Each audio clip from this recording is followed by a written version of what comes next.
11ই June সকাল থেকে বাবা না একটু জল পর্যন্ত মুখে দেয়নি। কেন কি জানি, আমরা কেউ বুঝতে পারিনি। পরে বুঝতে পারলাম বাবা যে 12ই জুন চলে যাবে, সেই জন্য বাবার খুব মন খারাপ ছিল। পিতা স্বর্গ, পিতা ধর্ম, পিতাই জগতের আলো, তার সেই চোখ দিয়ে দেখেছি মন্দ ভালো। আজ না আমার বাবার 9তম প্রয়াণ দিবস। এই দিনে বাবা আমাদের সবাইকে ছেড়ে চলে গেছিল। আর সেই দিনটা আমাদের কাছে খুবই কষ্টের ছিল। অনেক কারণ ছিল তার। আমরা একটুও বুঝতে পারিনি যে বাবা ওই দিন চলে যাবে, অথচ সবাইকে ডেকে এক জায়গায় করেছিল জামাই ষষ্ঠীর দিনে।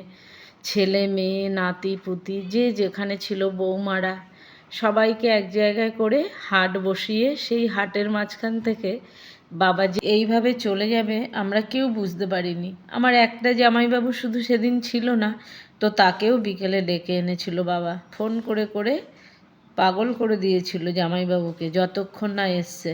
কারণ উনি বারবার বলছিল যে কালকে রবিবার, ছুটির দিন আছে, সবাই তো ছুটিতে থাকবে, ওই দিন আমি কিন্তু চলে যাব তোমাদের ছেড়ে, তোমরা সবাই আমার কাছে থাকো। কিন্তু আমরা মেয়েরা জামাইরা সবাই ভাবছিলাম বাবা মনে হয় এমনি বলছে, বাবা তো এরকম বলে।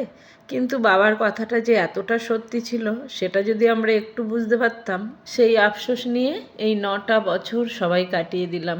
আরও হয়তো বাকি জীবনটা কাটাতে হবে, কারণ আমার বাবা মা না অন্য বাবা মায়ের থেকে একটু আলাদা ছিল।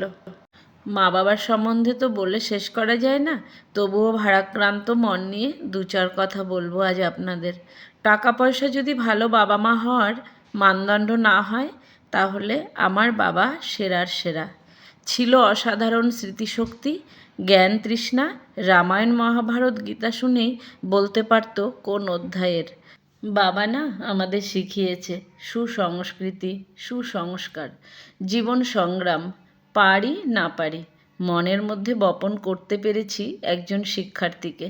চেষ্টা করি শিখতে, তোমার দেখানো পথকে পাথেয় করেই নিজেকে সমৃদ্ধ করে চলেছি, করে চলবো। ভালো থেকো বাবা। আজ জীবনের এই সময় এসে বুঝতে পারছি একজন সন্তানকে তার বাবা মা কত কষ্ট করে, কত আশা নিয়ে লালন পালন করে। আমরা হয়তো বাবা মায়ের কোনো আশাই পূর্ণ করতে পারিনি, তবে হ্যাঁ, বাবা মা আমাদেরকে সুসংস্কৃতি, সুশিক্ষা দিয়ে মানুষ করেছে। হয়তো সেটাই আমাদের মধ্যে বিরাজমান আছে এখনও। জানেন বন্ধুরা, সারাদিন কাজ করি আর আমার ছেলে মেয়েকে বলি, জানিস তোর দাদু দিদা কত গুণী মানুষ ছিল। আমাদের কখনো তুই তোকারি করে কথাই বলতো না, আমাদের তুমি তুমি করে কথা বলতো।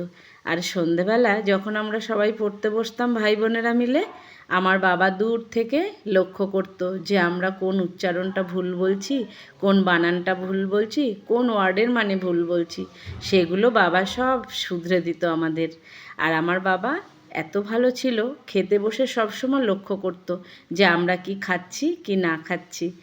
খাওয়া দাওয়া নিয়েও বাবার খুব লক্ষ্য ছিল আমাদের উপরে। আর আমার মায়ের কথা তো আর বলে শেষ করাই যাবে না।